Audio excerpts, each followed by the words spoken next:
Everyone loves TV Dad. On the next TV Dad, presented by Progressive, TV Dad explains becoming a man. Son, it's time we had the talk. Okay, TV Dad. You know, drivers who switch and save with Progressive could save hundreds. Oh, is that why my voice is changing? That's a question for your health teacher. Listen to your TV Dad. Drivers who switch and save with Progressive could save hundreds. Progressive Casualty Insurance Company and affiliates. Potential savings will vary. With one of the best savings rates in America, banking with Capital One is the easiest decision in the history of decisions. Even easier than choosing Slash to be in your band. Next up for lead guitar. You're in. Cool. Yep, even easier than that. And with no fees or minimums on checking and savings accounts, is it even a decision? That's banking reimagined. What's in your wallet? Terms apply. See CapitalOne.com/bank for details. Capital One N.A. member FDIC. Welcome to the Behind the Bits podcast. Your host, Scott Curtis, wants to learn everything he can about stand-up comedy and take you along for the ride. Scott and his guests talk serious about comedy in every episode. Behind the Bits will uncover knowledge from different perspectives on subjects such as writing and performing stand-up comedy, as well as booking shows and the comedy life. If you're thinking about becoming a stand-up comic, already in the comic game, or a comedy nerd, Behind the Bits is the show for you. Now, let's get Behind the Bits.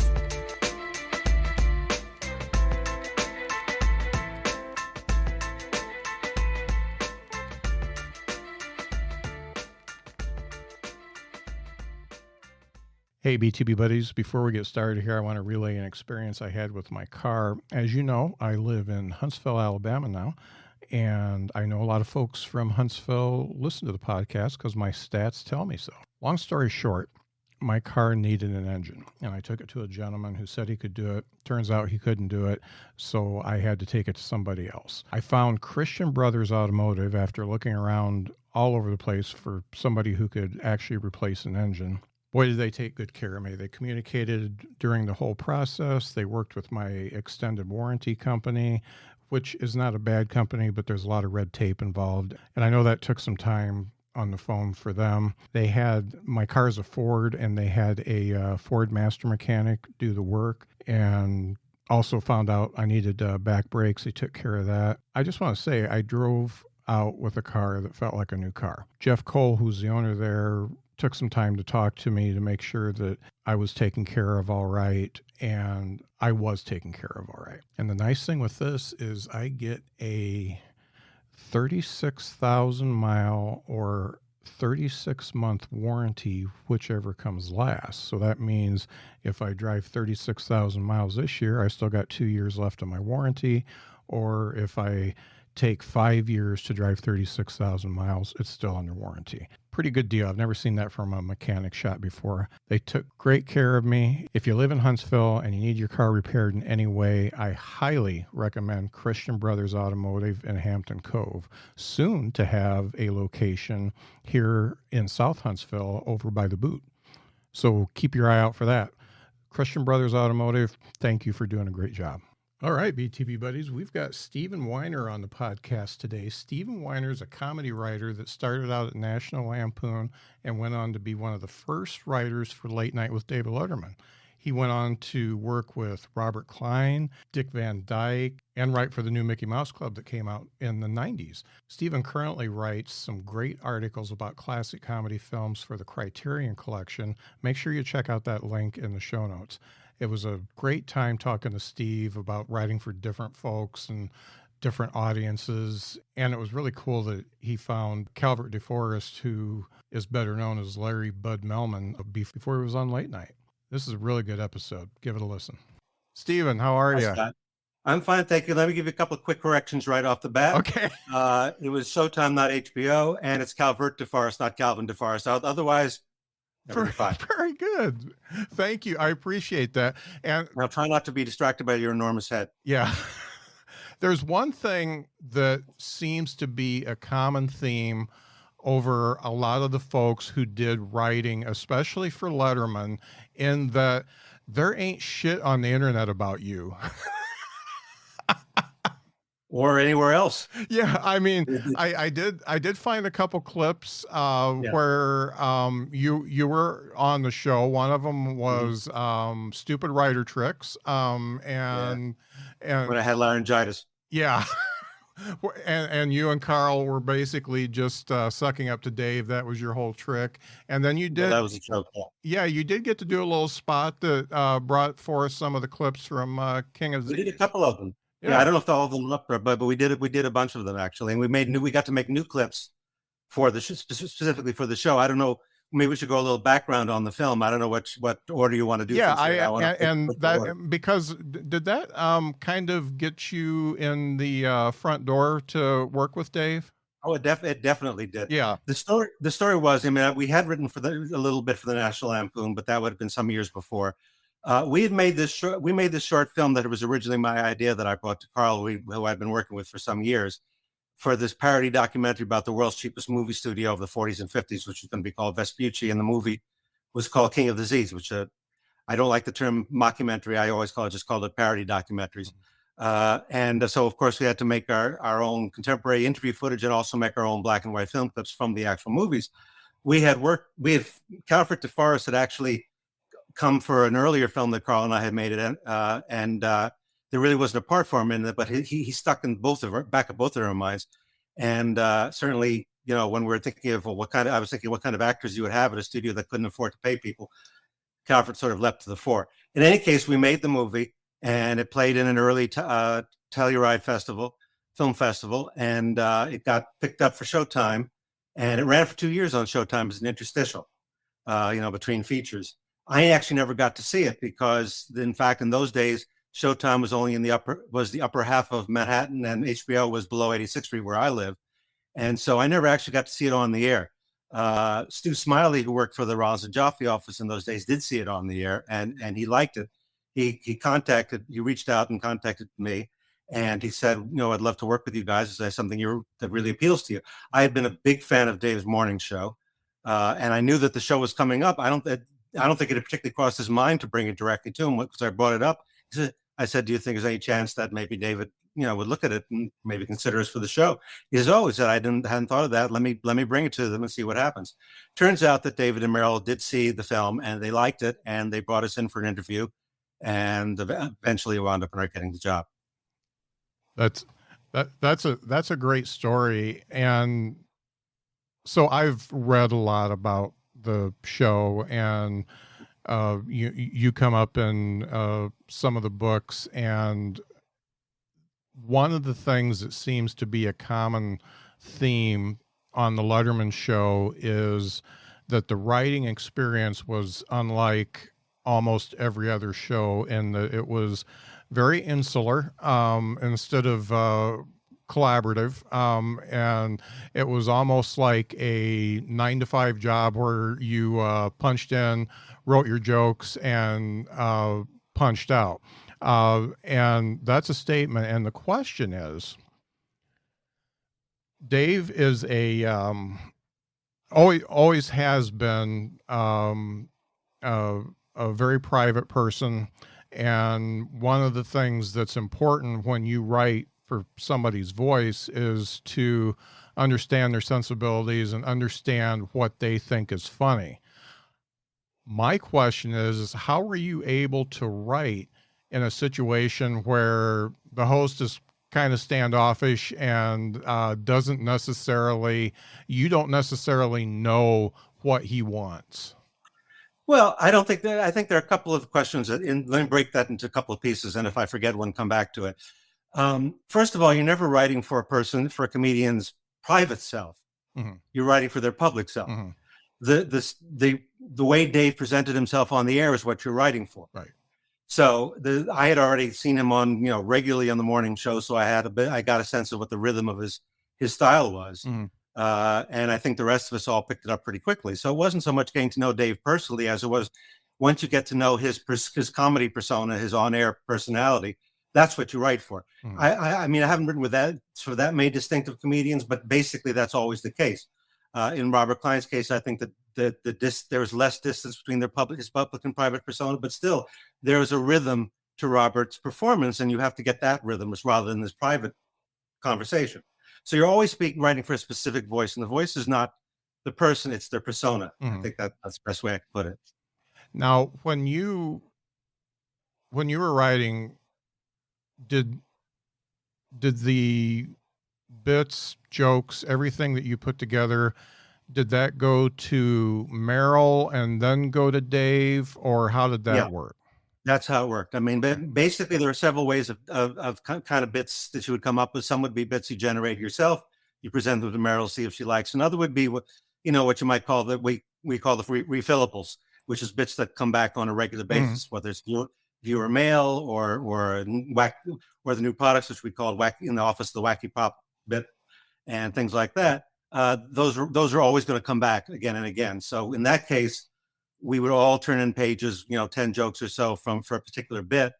If it was a prop thing, or we'd have like 10 prop ideas. Viewer mail was a little different. We'd be getting the mail, the ones that Meryl thought had promise, and she would give us those and a couple of days before, and we would write jokes to those that was a struck us. But then everybody would essentially turn up in those cases. We would all be turning on in material for the same overall bits. In other words, everybody would turn in ideas for viewer mail. Everybody would turn in for new products, whatever. And then Meryl would pick the ones she liked best, and then she would take those to Dave, and Dave would pick the ones he liked best. And that's how it worked out. Cool. Dave really liked words, and he liked silly words. He liked, words that you don't hear every day. He liked that type of stuff. How did you key in and be able to use that to get some of your bits on the show?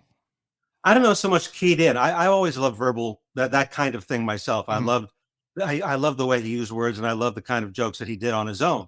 So the trick is to write in that voice, and I can't really explain a particular way you go about it. You just have to learn, sort of get that voice. The thing is, I found that when I was working for any comedian with a strong voice, whether it was Dave or Robert or whoever, they would be so much in my head, so present in my head, that I would find myself talking their rhythms when I was not there. Yeah. I'd be talking their rhythms to people I knew, sometimes, and get you into trouble, because I remember one time I was actually around Dave when and I wound up actually saying something in his kind of rhythm, and I saw the look in his face. I said, okay, I'm never doing that again. On the other hand, there's a story, there's a Robert Klein story that I think I told on Mike's, so I don't know if you want to hear it again, but it's very indicative of how that works. When I was working in Robert's case, I had been a fan of his literally since this, he first started. I saw his first Carson appearance. Well, I've been a huge fan for a decade plus, a couple of decades, or at that point, or almost a couple of decades. I guess it was probably under 2 decades, but whatever. I've already been a big fan, and so that voice was in my head easily. And plus, there's a certain Jewish comedy rhythm that I was sort of born into. It's that just does happen. So I would find myself talking like Robert, almost accidentally, in a lot of places. And Robert, would hear that and say, "I love that you do. Nobody does me." He'd say, like that. And there one day, again, I wasn't trying to do an impression, and I don't really do vocal impressions. I can sort of do people's rhythms. One day we started, the first thing I did for him, that Carl and I did, was these like New York remote pieces for the Bloopers and Practical Jokes show, which were sort of Robert's version of what Dave did, except it was very much Robert. It was really Robert's voice is very different ultimately. And he would do the narration for them. And we'd be sitting in the room while he was recording the narration. And at one point, he came out of the recording booth, and he really didn't like what he'd been doing. He turned to me and said, "I can't stand it. I'm starting to sound like Lowell Thomas." Lowell Thomas, for those who don't know, was a TV and also film guy who did narrations for documentaries and for travelogues. He did the first Cinerama movie. He was a narrator, things like that. So he said that, and they turned to me and said, "Winder, how would I say this line?" And I thought about it for a second. I don't remember the line. I wish I did, but the rhythm was something like like that. Yeah. And so I did that, and he said, "Yeah, that sounds like me." And he's walking back to the booth, and I hear him. He's going, and I literally am sitting there thinking, Robert Klein is doing an impression of me, doing an impression of him. This is literally the best job on the planet. Yeah. It doesn't get any better than that. Yeah. So that's how it works. I mean, for me, it was getting the voice in my head, and like I said, once they're in my head, it was harder to get it out than it was to get it in. So let's think about, I'm going to stay with Dave for just a couple more minutes. Let's think about going into work and knowing that you need to come up with some material. What kind of headspace do you need to get into, and what types of exercises do you do in order to put out the material that you put out? I don't think there's any terms of headspace and exercise. Everybody is different. I noticed this even more on the Disney show because it was more collaborative than on the Letterman show, which is that I tend to be, when I'm writing for the television shows, I get in on my greatest energies in the morning. Mm-hmm. It starts to fade over the day. Mm-hmm. On the Disney show, and I think it was true on the Letterman show too for a lot of the other writers, but it wasn't as relevant because in Letterman we were writing at our own pace. But on a lot of the shows, most of the writers are better later in the day. Mm-hmm. And by the end of the day, I'm sort of done. I'm sort of out of it already. Mm-hmm. So for me, it was trickier on the Disney show to find a place where we'd get both of ourselves in sync. Letterman, it wasn't a problem because Carl worked well in the morning. We'd sit down and we'd say, we'd get the assignment or whatever we had to do that day. And then I don't think there's any tricks to it. I think it's a job like anything else. You have to deliver. Mm-hmm. So I don't have any particular tricks or anything. I just look at the thing, think about it, talk about it. The nice thing about working with a partner is that you get to throw things back and forth. Yeah. You're writing by yourself. You're sort of stuck with yourself. You have to talk yourself into being funny. Mm-hmm. But when you're trying to make your partner laugh or vice versa, that helps. I think that can help. Mm-hmm. But everybody is different. And I've written by myself too, and I've been able to get away with it. Right. So it's like anything else. So I wish there were tricks I could tell you, but I don't. And I think everybody has a different approach. Mm-hmm. I think it's just a question of realizing, that there are not a ton of 9-to-5 jobs in comedy, but when you work on a show that works 4 or 5 days a week, and I work with, two of those, you don't have the option of having to wait around for a trick. You have to go in and do the job. Yeah. So it's just a job, and you have tasks, and you have to figure out how to do them.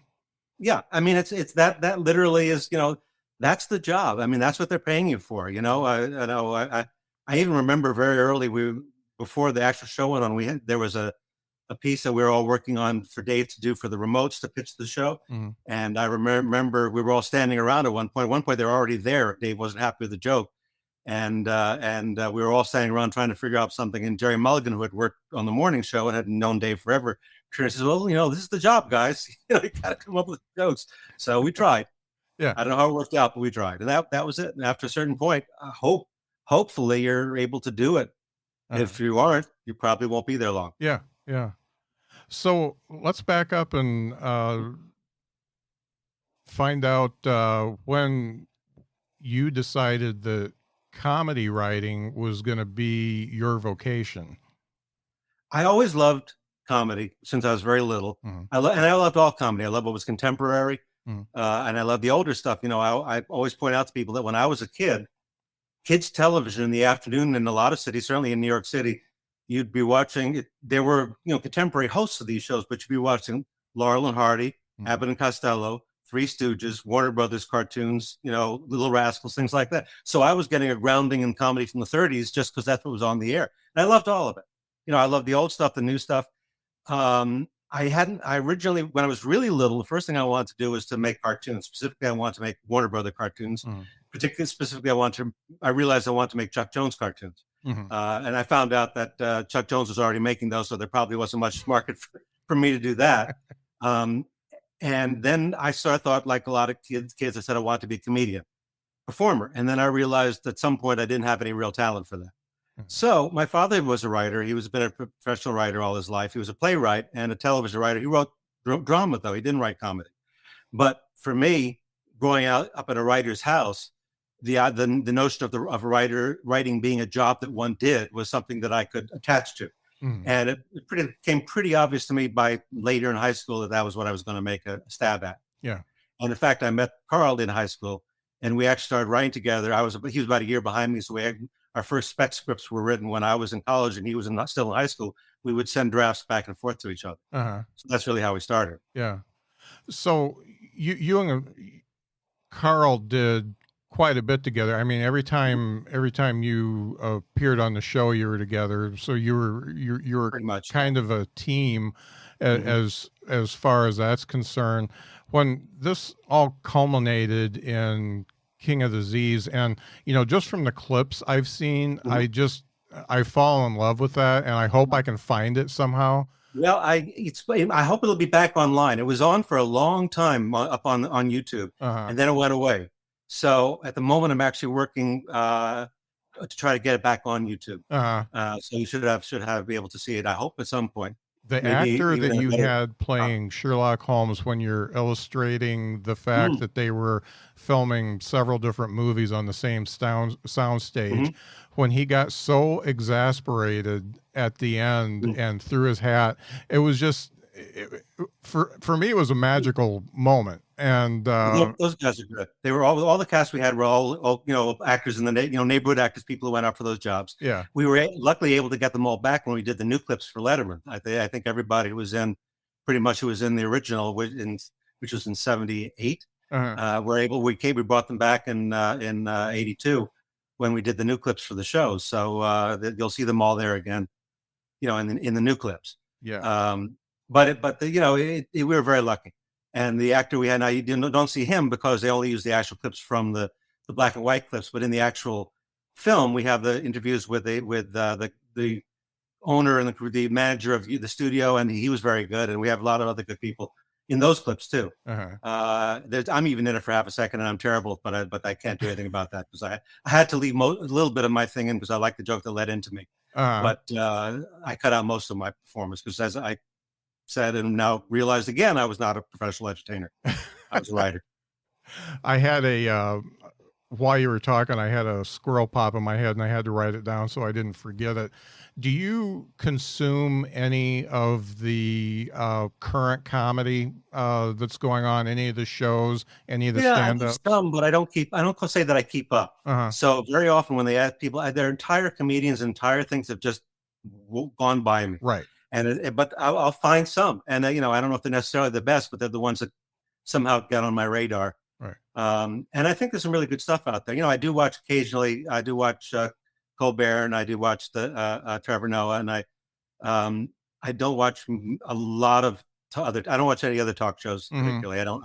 I watch Colbert. I don't keep up. I don't watch any of the Jimmys. I watch some sitcoms. I watch some other kind of comedy shows, but it's again, you could ask me somebody. I miss entire people. I managed to miss the entire career of Bill Hicks when he was on. Yeah. When he died, it was like, oh, this was the greatest comedian. I said, who's Bill Hicks? It just literally had gone right by me. Yeah. Just because I never kept up with, when I left the Letterman show, this is true of anything. I think a lot of people who, when you work on the show and you leave the show, whether it's a good reason or a bad reason, it's hard to look at it again. Because there either of two things are going to go through your head. Either it's going to be very good and you'll be sorry you're not there, or it's going to be not good and you'll be sorry you're not there for a different reason. Yeah. So there's nothing gained by watching the show. So I didn't watch the Letterman show after I left that. I didn't watch the Mouse Club after I left that. So a lot of the comedians who broke on the Letterman show during those days were people I just didn't see.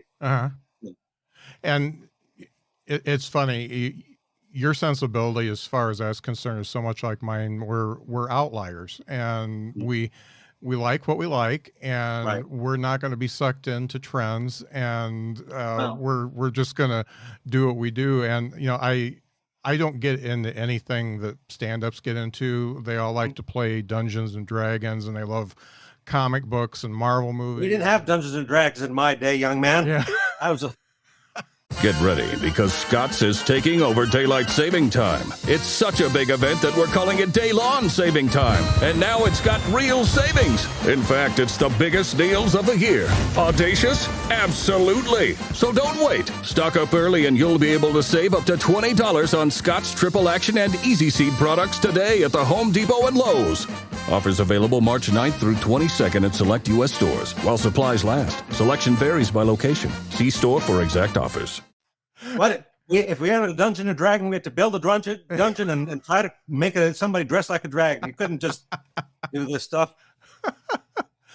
So, yes. In getting back to the question of the things that you see that you like, do you see anything that you would say is new, or do you think that comedy is pretty much what it was in the 20s and has just been revamped and modernized? Well, everything comes in waves. But I see a lot of stuff that I think a lot of what I'm finding that really is impressing me now are people who can sort of blend comedy with very personal and very emotional kind of material, so that you can take something. I mean, I loved. Oh my God, I'm going to go up on the name. I will come back to this. The wonderful British woman. Help me. You know, it's going out of my head. It's not Julia Child, is it? No. Well, I'll come back to it. Okay. But there are people who are doing shows now. I'm actually, well, if I knew her, I can't remember her name right now. But there are shows, comedy shows that I see now that are, you would almost not, you almost don't quite know how to classify them. They're not quite comedy. Mm-hmm. Fleabag, thank you. Fleabag is the show I was trying to think of. Yeah. You know, a show like Fleabag, she's amazing.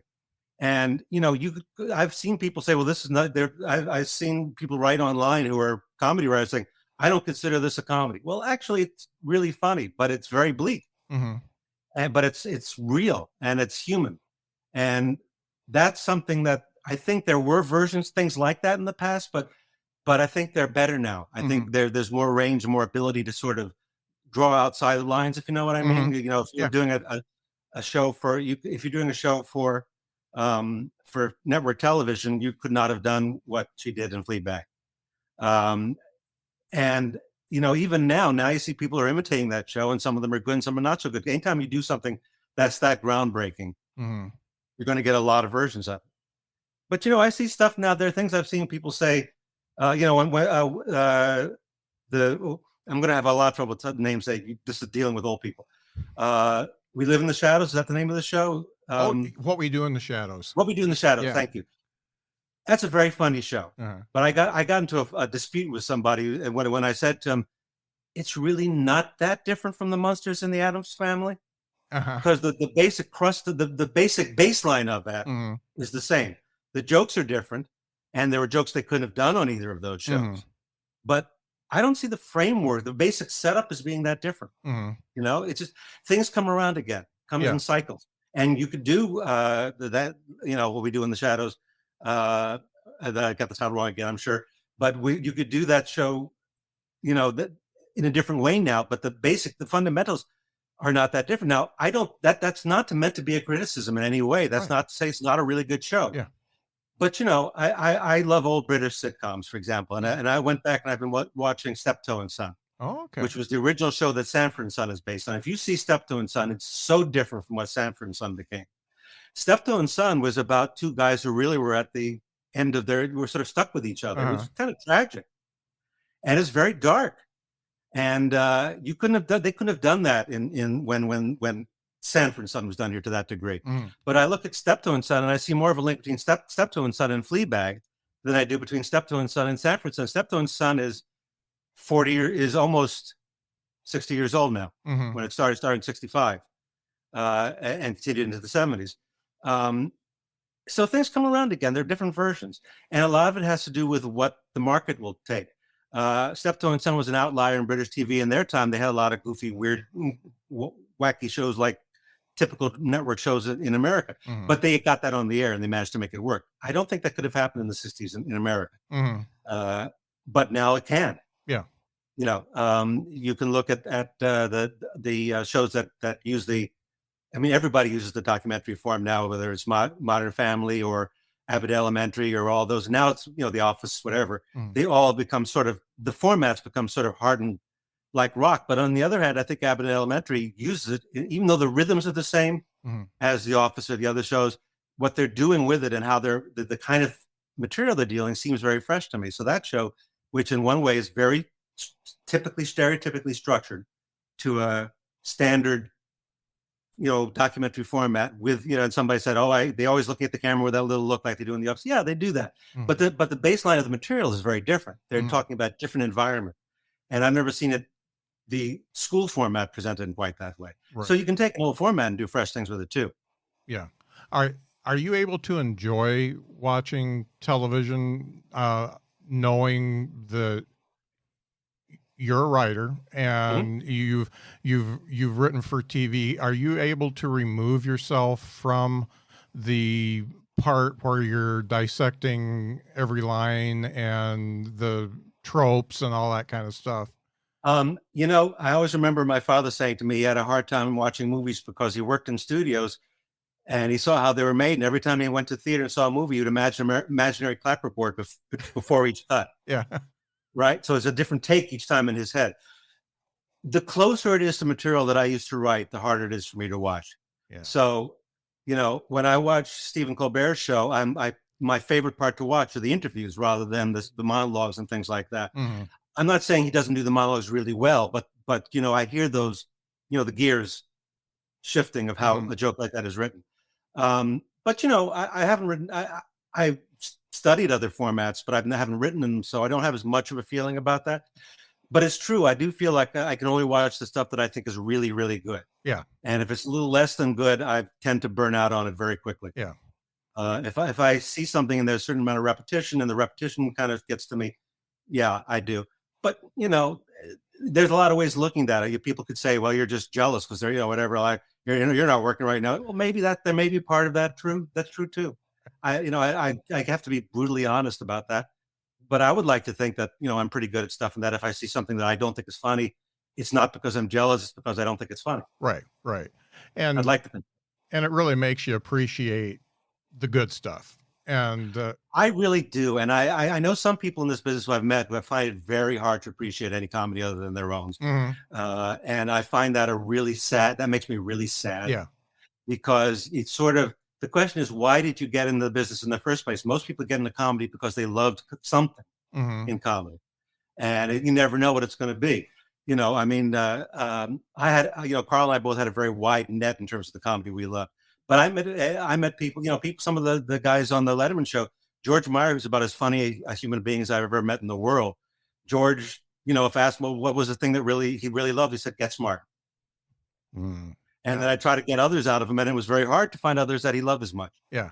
But Get Smart did the trick and got him to this point to be what he was. I think most people who do comedy are basically funny. Mm-hmm. And I think that if they the paths they take into the business are not always the same. Mm-hmm. The fact that I was a lover of comedy and still am, and I still, I write for Criterion. I have it on my T-shirt. The Criterion Collection. I've been writing for the last 10 years. I've been writing film essays about film comedy, classic film comedy, for about 10 years because this is stuff I'm writing about, stuff I always loved anyway. Yeah. So I can sort of step away from the comedy writer gig and examine it like from the outside. Uh-huh.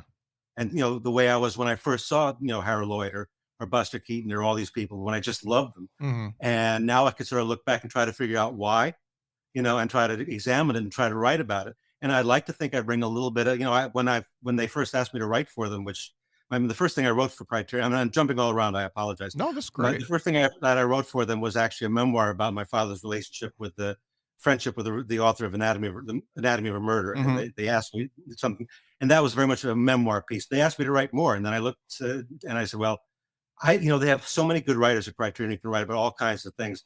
The one thing maybe I have an edge on is to be able to write about comedy because not only do I love it, I also have done it. Mm-hmm. So maybe I could bring something fresh to the table. So that's why I've sort of kept in that lane for them, and I love doing that. But again, you'll meet a lot of comedy writers who don't know anything about other comedy, who are just funny, and whatever takes you to the job is what takes you there. Right. Can you talk a little bit about working with Dick Van Dyke on the Nick at Night show? Well, that was literally, when you're a little, I was so little when when that show was first on the air. I still remember the Dick Van Dyke show. My father had heard about the show, and he said he figured he ought to try to watch it. And he thought, well, this sounds like something Steve would like. And he said to me, you want to come and watch this with me? And I watched, it was a second season episode. If you're an expert, you'll know it's the one about the flashback episode where Rob is trying to get married to Laura, but things keep going wrong. And it's a fantastic episode. I couldn't start with a better episode. And it also plays a little bit like a Laurel and Hardy comedy. Mm-hmm. It didn't take long for me to find out that Dick Van Dyke also loved Laurel and Hardy and actually knew Stan and all of that. So my attraction to Dick Van Dyke was a logical path for me because I loved the kind of things that he loved. Mm. But I was very young when I became a huge fan of the show. And I remember thinking as a kid, I want to work with him someday in some form. And I, eventually became, I hope I could write for him someday.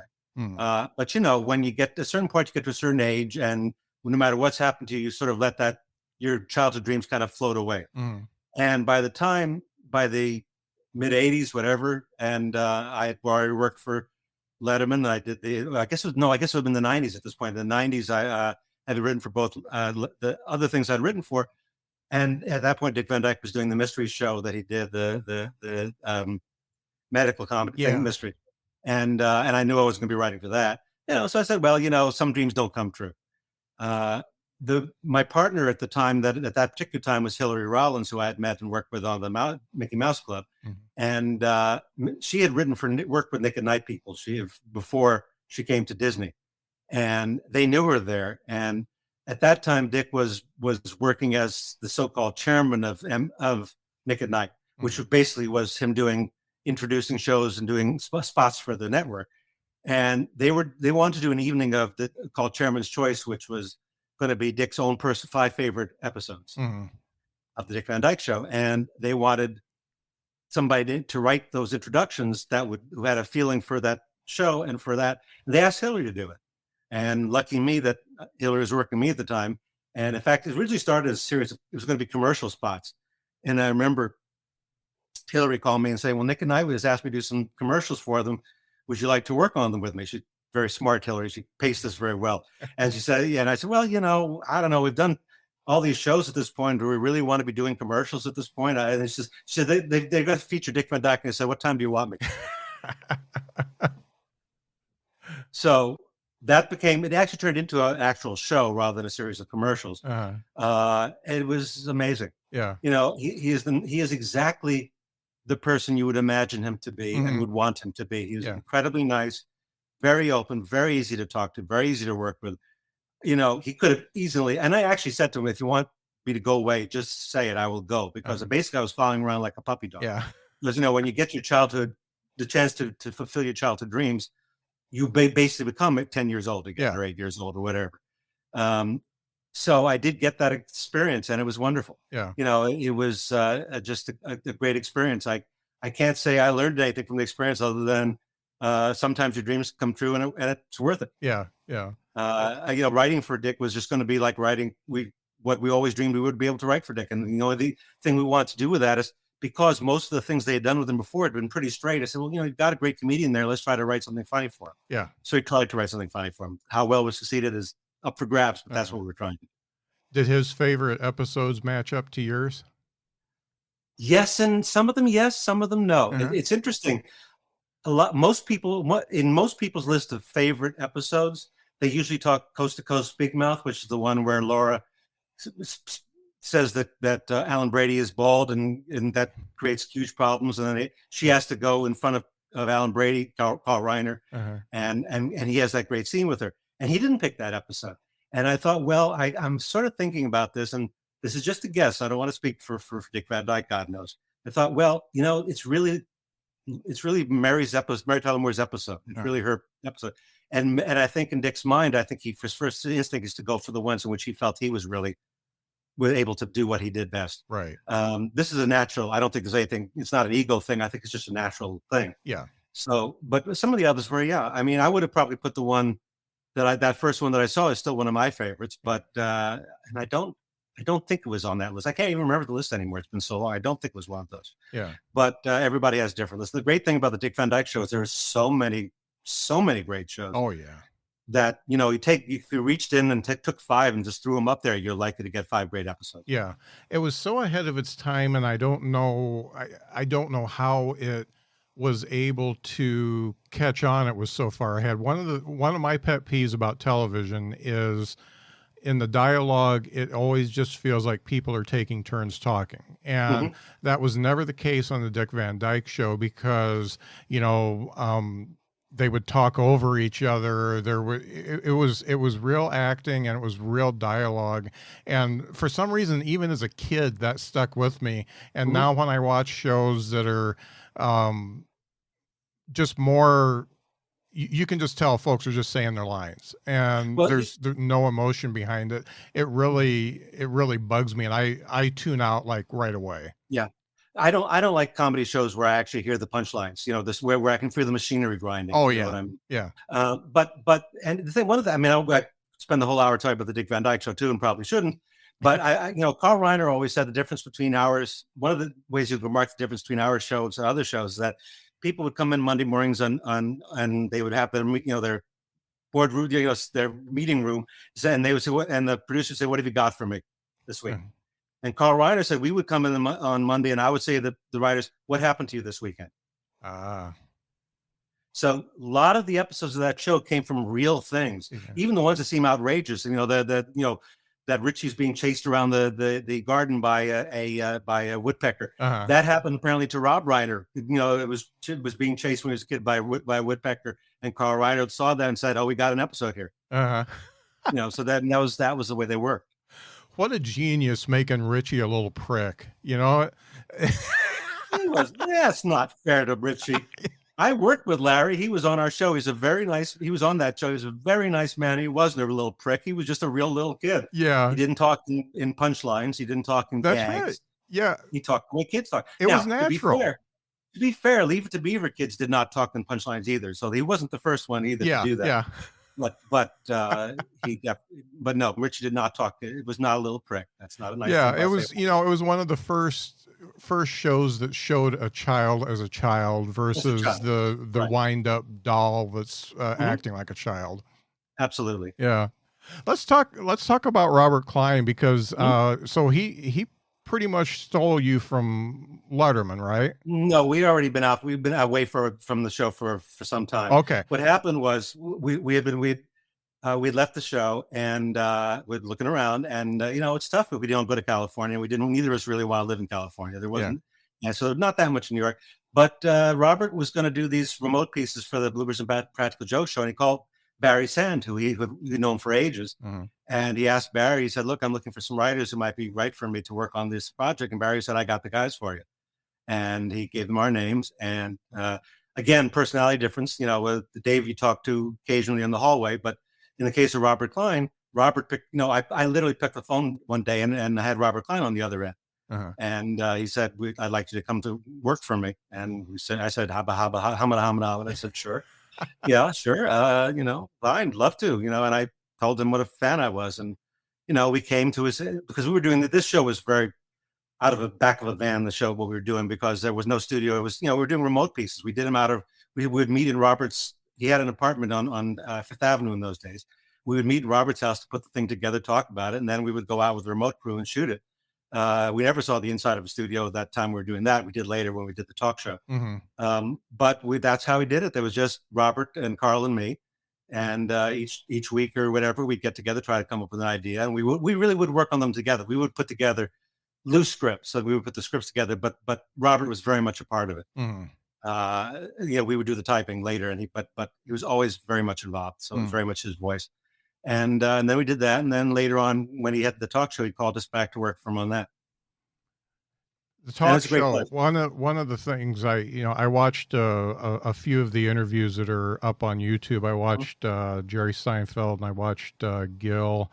The Seinfeld interview really stuck with me because it's the only time I've ever seen Jerry, I guess, showing reverence for someone else, and actually being like that little kid that's meeting his hero. And I'm sure they talked a little bit, but you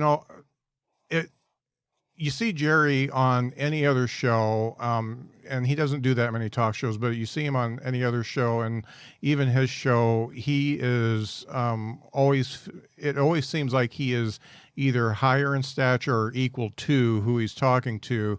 Whereas with Robert, it seemed like he was actually a little starstruck sitting there with him.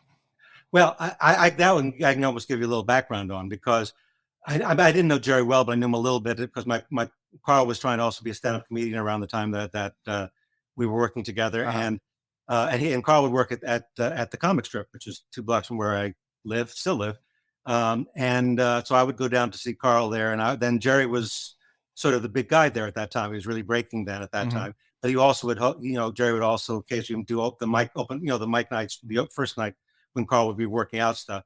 So I met Jerry to say hello to, and when Robert first called us. Actually, I don't remember why Carl wasn't there. I guess he couldn't make it. But Robert said, "I'm doing Caroline's. I'm with Caroline's tonight. Come and visit. I'll have a table for you.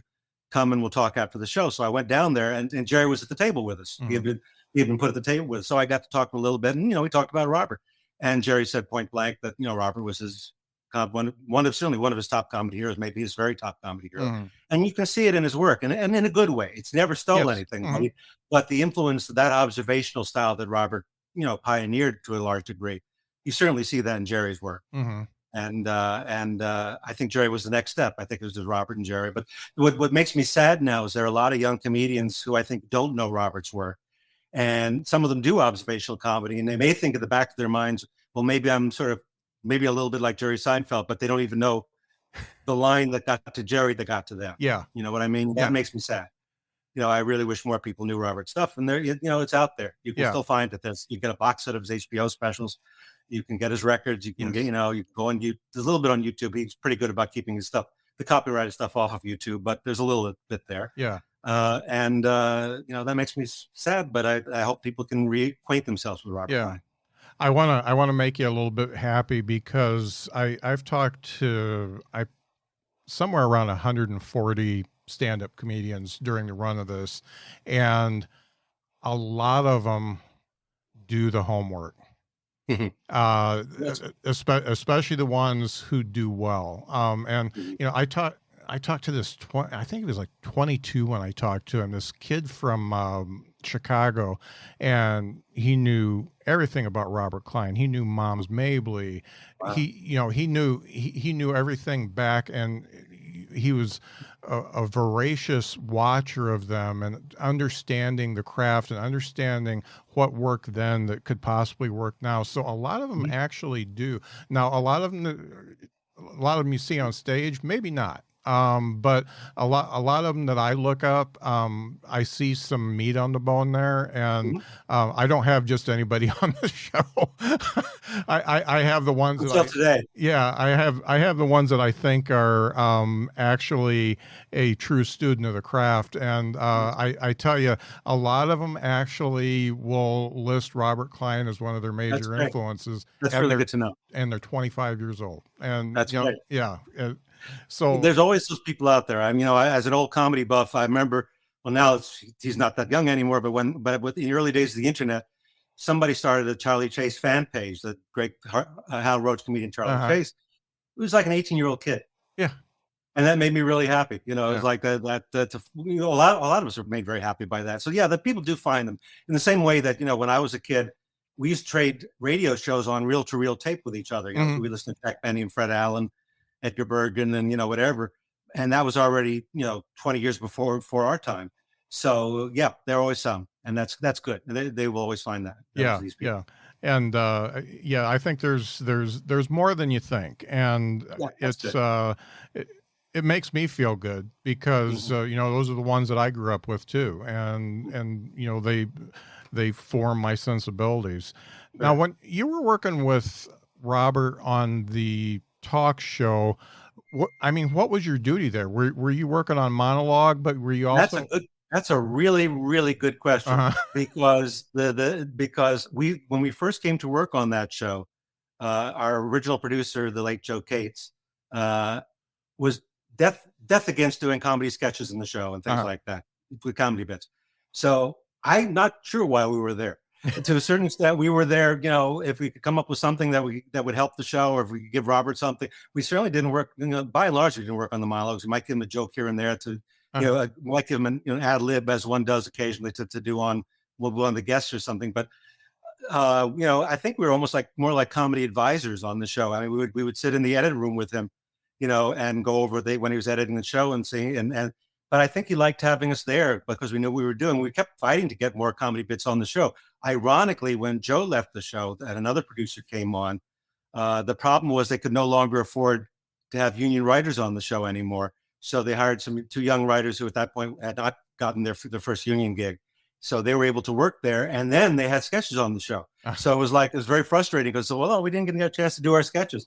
But it was still fun because, we did have an impact on the show. Yeah. And every now and then I would suggest guests, or Carl would suggest guests. For example, I saw that they were going to do an anniversary of their play Dead End. They were doing in Lincoln Center, and the play Dead End became the movie Dead End. Eventually became the Dead End Kids, which became the Bowery Boys, and I knew that was something that Robert connected to. So I said, we've got to get Hunts Hall and Gabe Dell are coming to town, and I said, let's get them on the show. And I knew that Robert was going to fall in love with us. So I came in the next day, and Robert said immediately, fantastic. He said, I'll get my head. I'll go out, do like Hunts Hall. I'll do the thing, and I'll be in it. And Joe was like dead set against it. And we had to Robert had to say, no, I want these guys on the show. He said, okay. Joe said, well, who's going to know who they are? Nobody says, I know who they are. Robert said, it made him happy. I think a part of the show of doing a show with the hosts is they should be happy with what they're doing. Oh, yeah. So we did get them on the show. We only got one segment, but it came off really well. I remember also Carl and I had the idea to do a segment about Mad Magazine. And we got, Dick DiBartolo and a couple other guys from the show, from the magazine on the show. Anything like that, Robert was in heaven. And I think it benefited the show. So I guess that's a form of writing in this case, because we were creating a segment. But it was an odd experience, that show, for a lot of reasons. And it's a long story that I'm not going to tell you here, but it was tricky. Yeah. It was tricky. But it was great there was never a problem with Robert. We had some problems with Joe, but never had a problem with Robert. Yeah. Working for a network, I can see that. Getting into the Mickey Mouse Club. So let's talk about that, because you spent 4 years on that, right? Well, 4 seasons, 3 years. 4 seasons. Yeah, 4 seasons. Yeah. Yeah. Talk about that and how it differed from your writing experience up until then, and what you gained from it. I think I now told the story of how we got the job on 4 different podcasts. So I'll skip that now. Anybody wants to hear that story, go to Mike Chisholm's podcast. Yeah. But once we got to the show, it was tricky. We actually asked our agent if we could get ourselves an out after 13 weeks so we could leave if we wanted to. And she said, no, they won't take that. It's okay. Well, we'll go for the first season. Maybe we can always make ourselves so unpleasant that they'd want to get rid of us if it was unpleasant. But it turned out to be a really wonderful experience. It didn't turn out to be that Disney thing. The Disney people were the executives. They were on the outside, but all of us on the inside. And a lot of this, I think, had to do with Alan Silverberg, who was the head writer, who chose writers very well. And he had a good eye, and he also knew what he wanted. And we were more in tune with what he wanted, which meant that all of us on that show were in the same vein of what we want to do. And there were 2 things that Alan said to me later on. He said that, I said to Alan at one point, it's so great that we all really like each other on the show, because that's not always the way on a show like this. There were 2 things I wanted when I was hiring staff. I wanted A, really good writers, and B, people who get along with each other. Now that's a novelty. Not every head writer is going to do that. And it paid off in this case. And all of us, for example, this was not the way it was on Letterman, but it worked for Letterman. But on the Mouse Club, we all worked with each other. We worked in different combinations. Every writer on the floor at one point or another worked, with it.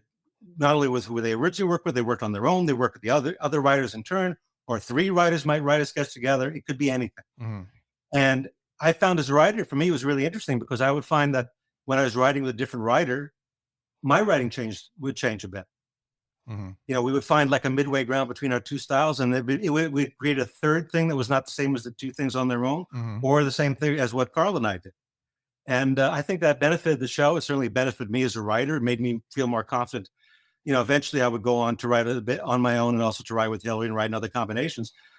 I had only worked with Carl up to that point. And to find that I could do this and feel comfortable, that was good for me. I learned a lot from that. I learned about that I had might have more chance to do other kinds of things than I had done before. And that was very useful for me mentally, to keep in that field. If your next question is writing for kids, which is usually what the next question is in these situations, the answer to that was, it sort of is, isn't it? Right? Because if you write adult stuff, they say, what's it like to work for kids? I never wanted to write for kids. That's why I didn't want this job. I had no interest in it. I still don't have any interest in it. They asked me in the one of the meetings, one of the job interviews that we had, they asked, well, how would you write for kids? And I said, so you only write for adults, I would write for kids. I said, we wouldn't. We'd write for adults, and we'd cut out the stuff the kids didn't understand. And in point of fact, I don't think we tried not to even cut out the stuff the kids wouldn't understand. The thing was, if you write comedy and you're not writing to be funny, period, you're not doing your job properly. Yeah. If you're writing down because you're writing for kids, you're not doing your job. Go back and look at the Rocky and Bullwinkle cartoons. It's full of jokes for that. Kids and adults watch that together because there were jokes that kids wouldn't get, and there were jokes the adults got. And the jokes that the kids got were funny for the adults too, because it's just funny. Funny is funny. Yeah. And we tried to do that on the show. We tried to write. My mentality was, if you're writing for a sketch comedy show, which is what this was a sketch show. The Letterman show was not a sketch show. Neither was the Robert Klein show, but this was a sketch show. This has more to do with like the Calvert DeForest show they did with the Letterman show, because there were sketches. And so if you're writing a sketch show and your cast members are children, what do you write? So for us, it was like, it's simple. You dig into your memories. You write about your childhood. You write about, school life. What was what was funny when you were a kid? You write for home. Work being with your parents. You write what that comes from, and you still do the parodies. We did movie parodies on our show. We did everything that we would have done on, if it was for the Calvert show, or any of the other variety shows that existed. We didn't really try. We never tried to write down. We just tried to write as funny as we could. Luckily, our kids were so talented and so funny that we could write anything, and they could grab and they could run with it. I think one of the things we do as adults is we sell kids short. They're a lot smarter than you think they are. Yeah, well, that was our problem. That's what we learned so fast. Carl and I both said, I know they're going to be adults, hosts on the show, but how do you write for kids and assume that they're going to be able to get the jokes across? How are they going to process this and then give it back to you? They were so damn good. Yeah. I mean, some of them were great out of the gate. Some of them learned on the job. But by the second season, they all could do it. They all could. There's nothing you could write that they couldn't pitch, and they could do it just as well as any adult comedy star. And you learned from them at a certain point. You learned that there was nothing you could toss them that they couldn't handle. They were just as good actors as any other comedy actor. It was you're just writing for pros. That's all. First-rate comedy minds. Yeah, it's all the same. When you think about everything you've written and everything that got shot down, is there any bits or any jokes, any sketches that you think would have been just fantastic, but they got shot down and they never saw the light of day, that you go to bed thinking, God damn it, I wish that thing would have gone on there? Not so much on Letterman. The Mouse Club turned weird in the fourth season because the show changed a lot, and suddenly the show had become a big hit. And when a show becomes a big hit, the executives get terrified that you're going to do something to ruin it, even though you're the ones who made it a hit in the first place. That don't mean me. I mean all of us, right? All of us knew what we were doing, and they didn't leave us alone, but they gave us a certain amount of rope in the first couple of seasons, because that way, if the show flopped, then they'd be able to blame us. So they gave us enough rope. But by the fourth season, they were doing everything to drive us crazy, and it became impossible. And all the writers but one, all the production people, the only people who left at the end of the fourth season, they got a whole new bunch of people to write and produce the show after that. We didn't want to be there anymore. And there were some sketches. They killed a lot of great sketches. We wrote a sketch. They actually did like us to parody the Disney characters. They really did. And we had established some of them in the past, some of the dwarves and things like that. And I remember watching the Regis and Kathy Lee show and saying, well, Regis is basically Grumpy of Snow White, right? It's the same thing. He would come on and just complain about stuff. So I thought we should do like live with Grumpy and Kathy Lee.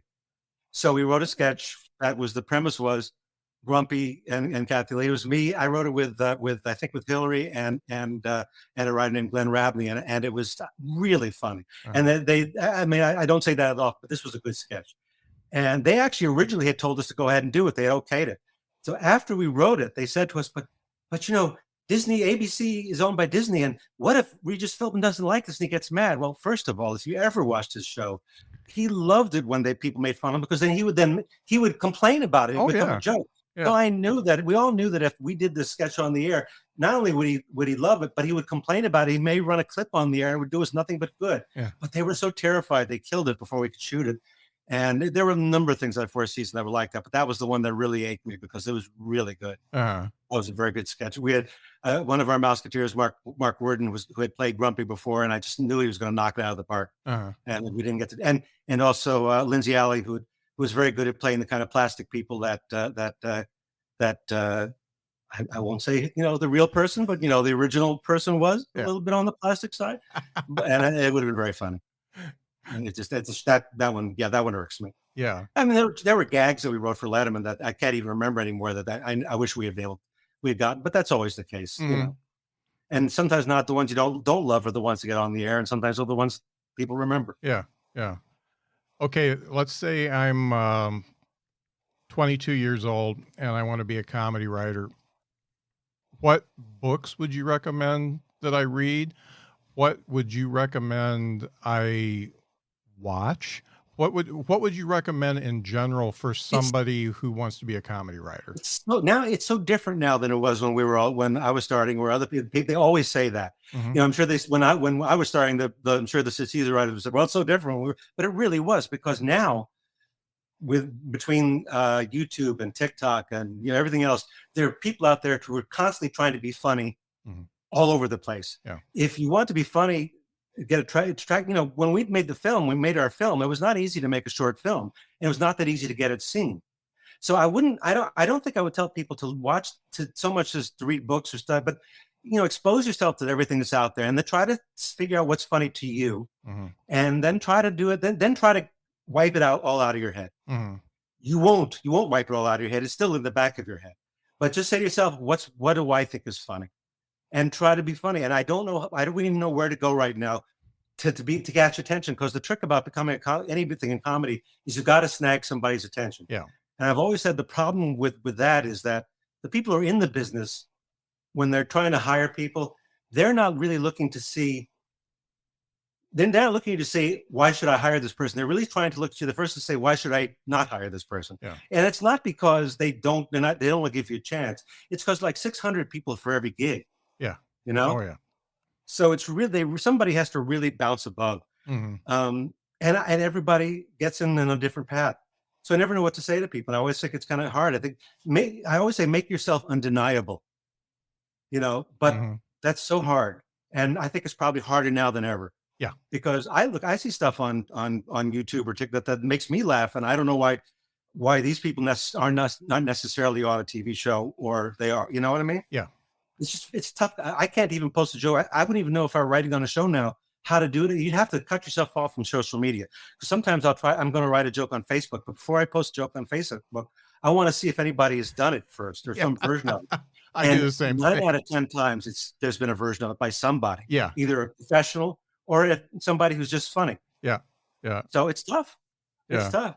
The problem, and I wish there'd be more help. Yeah, and I don't want to sound like a old guy railing on new stuff, but a lot of the TikTok, YouTube people, they are a mile wide and an inch deep. So that I don't know, because you pay more attention to it than I do. Yeah. But you look at somebody like when Sarah Cooper was her name, I think, who did the Trump pieces with yeah.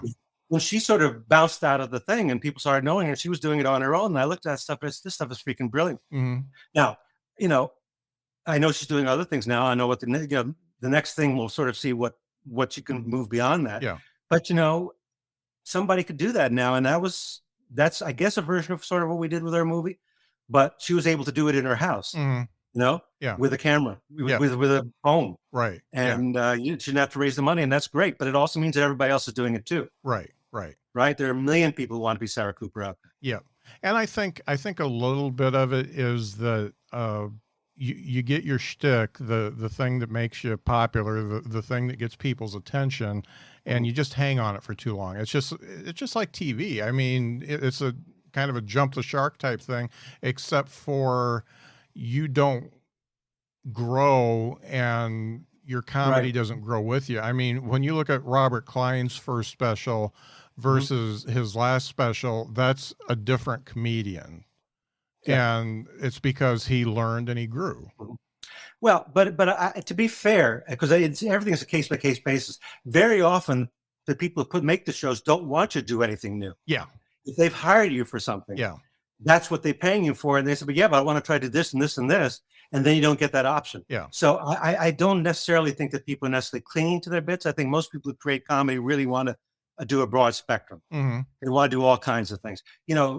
I don't know if this is still true, but it used to be true that if you got on a variety show first, the way we did, like Letterman show, you couldn't get on a sitcom. Yeah. Because they saw you as talk show writers, yeah, comedy, that kind of show. Right. But if our first break had been on a sitcom, I don't know if they'd have seen us for Letterman. Yeah. Huh. Interesting. We weren't trying particularly to get on a variety show. Yeah. That just happened to be the one we got on. Yeah. It's funny you mentioned Sanford and Son, and Red Fox was such a multi-dimensional character and one of the most interesting monologist, whatever. One of the best. And, Sanford and Son was great, but he was reduced to quite a two-dimensional character in that show. Very little did you get to see any depth there. Well, I haven't seen a lot of interviews with him, so I'm speaking out of what I think might have been going on in his head and may be totally wrong. Mm-hmm. But, he'd been in the business already for about 30 years, probably at that point. Mm-hmm. And now he was a huge TV star.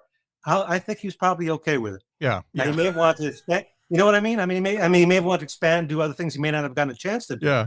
But you know what? When you've been beating away at it the way he had been and he always had a hard time because he couldn't do his material on television. Yeah. Yeah.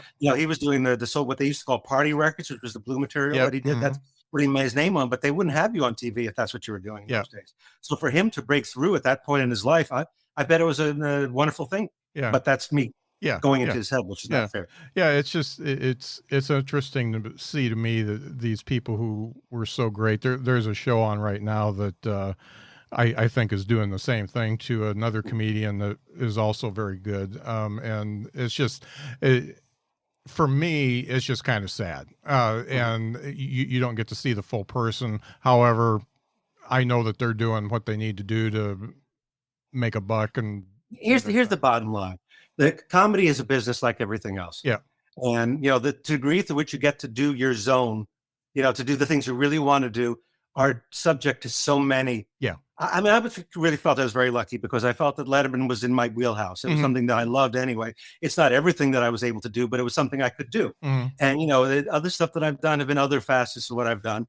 And, I didn't get to do everything I wanted to do. I would have loved to have a show of my own a show run that I could create on my own, do. Mm-hmm. I don't even know what that would have been like, but it would have been different probably. Mm-hmm. But, I can't complain. I've had a wonderful time in the business. I had no, whatever bad experience I've had, and I've had a few, were never about me or about my work. It was, that something else would be in the mix. Mm-hmm. So I can't complain. I like the people I work with. I like David. I like Meryl.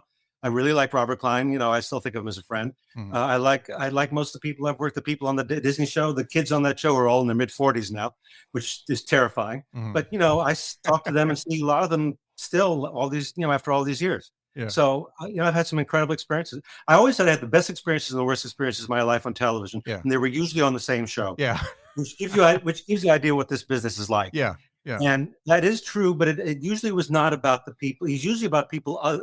If they were bad, it was not about the people I started the experience with. You know what I mean? It was something would change on the experience, and something external would change the factor, which would have made it rough. Right. But I cannot complain. My first TV gig was on one of the best shows in television history, I think, the Letterman show, and to have been a part of the creation of that show and have an input on it, even if it's dumb a thing as the pencil through the window thing, which was one of my dumb jokes and became part of the show. Calvert, who became a TV star, which is would have been beyond comprehension. Oh, yeah. Although it was sort of the joke for us was that could we make this guy a star, and he did. Yeah. Yeah, and you did it very well. The lead in for the show that you and Carl did, where you're doing the Vespucci films, is the Melman bus lines. And that was Meryl's thing. That was just beautiful.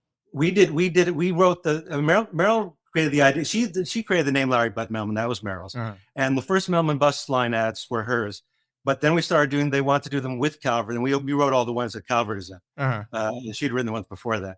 But this is this thing coming together, because what they said to us at that job meetings, we're looking for somebody like the guy in your movie for our show, and we just said, well, you want him? Mm-hmm. That's the guy. Yeah. If I wanted to find your proudest moment and put this in your eulogy. What time do you expect that to be delivered? I mean, just in case. I mean, maybe you know something I don't know. Yeah. Last time I spoke to my doctor, he said I was okay. So neither one of us are on the first half of our lives. But what would you say your proudest moment is? I've had several of them. And they usually are that first moment. It wasn't even necessarily being something on the show. It was that moment of getting the gig. Mm-hmm. I've had some incredible experiences like that. And some of them had nothing to do with that. I mean, I mentioned Chuck Jones earlier. I got to know Chuck Jones because I sort of wrote him a fan letter, and I had written my senior college thesis on him, and he called me out of the blue one day after. I'd written to him, and he asked for the thesis. So I sent him. He called me one day and said he's going to be in New York. He would like to see me. That phone call was an incredible experience for me. The nothing better than when I don't think I told this story before, but when when we first met with David and Meryl, we couldn't get anybody to tell us whether they'd made a decision yet. There was a month between the time we did the interview and the time we got the show. 1 week before we reported to work, I got a phone call from an NBC lawyer, and he started reading the contract to me. I opened the phone. Hi, this so and this is your contract for the Late Night with David Letterman. And I had to stop him about a paragraph in. I said, "Hold it! I got to stop for 1 second. You're telling me I got the job, right?" He said, "Yeah, you got the job." And I said, "Okay, go ahead." And then he read the rest of the contract. So yeah, that was a big moment. It's that feeling of that. By the time we got that job, I was already. What year was that? 1981, fall 81. So I was like, I just turned 28. So I was not. I was already getting up there for TV. So this door that I had pushed at for so long, I literally went to push it again, and it was open, and I just fell through. So yeah, that was a big moment. And the Robert Klein thing was incredible because I had been a fan of his since day one, and to have Robert say, "I want to work with you guys," it was amazing. Yeah. So it's all been pretty good. I really have good memories. Yeah. A lot of great experiences. It's rare in TV, but they're there. Yeah. I really appreciate you doing this. I've got one last question. Uh-oh. Since you're mentioning British sitcoms, Fawlty Towers. Well, the best. And one of the genius things about John Cleese is we're making this many and no more. Yeah. He said, if we have to do this all the time, it's going to get bad. He said, nope, not going to do it. Yep. And he had the clout in those days to make that happen. Yeah. But yeah, that's incredible show. I really appreciate you doing this. When I listened to you talk to Mike, there were so many things going through my head, and I took notes for your interview. I was sitting here at my desk when I was listening, and I took notes. And I'm like, I need to know this. I need to know this. I need to know that. And his show is so Letterman focused, obviously, but I saw a lot more to you because Letterman was a time in your life, and I wanted to explore. We talked about some of the other stuff with Mike too. We talked about the other shows with Mike too, and Mike is a really good guy, and it was a great. He's the best. He's the best. I had him on my show because I discovered his podcast by accident, and I fell in love with it immediately. And because I'm an old Letterman fan from the morning show, and my mom used to say, "Oh, stop acting like that David Letterman." So it's not bad advice, actually. Yeah, right? I know. For in your daily life, it's not bad advice. I can't say for Dave, it worked for Dave, but he's not the same guy off stage, and there's probably a good reason for that. Yeah, so. Yeah. Well, thanks so much, Stephen. It's been great getting to know you. That was great fun. I enjoyed it. Get ready, because Scott's is taking over Daylight Saving Time. It's such a big event that we're calling it Day-Long Saving Time. And now it's got real savings. In fact, it's the biggest deals of the year. Audacious? Absolutely. So don't wait. Stock up early and you'll be able to save up to $20 on Scott's Triple Action and Easy Seed products today at the Home Depot and Lowe's. Offers available March 9th through 22nd at select U.S. stores while supplies last. Selection varies by location. See store for exact offers. AT&T Fiber presents a straightforward moment. Your wine? Thanks. I'll pretend I know what I'm doing before saying it's good. And I'll pretend I don't know you're pretending. Are you a gagillionaire? Yeah, I have AT&T Fiber. The straightforward pricing has inspired me to be more straightforward. Me too. Ugh, this wine. I'll fetch you a better one. Straightforward is better. No equipment fees, no data caps, no price increase at 12 months. Live like a gagillionaire with AT&T Fiber. Limited availability in select areas. Visit att.com/hypergig for details.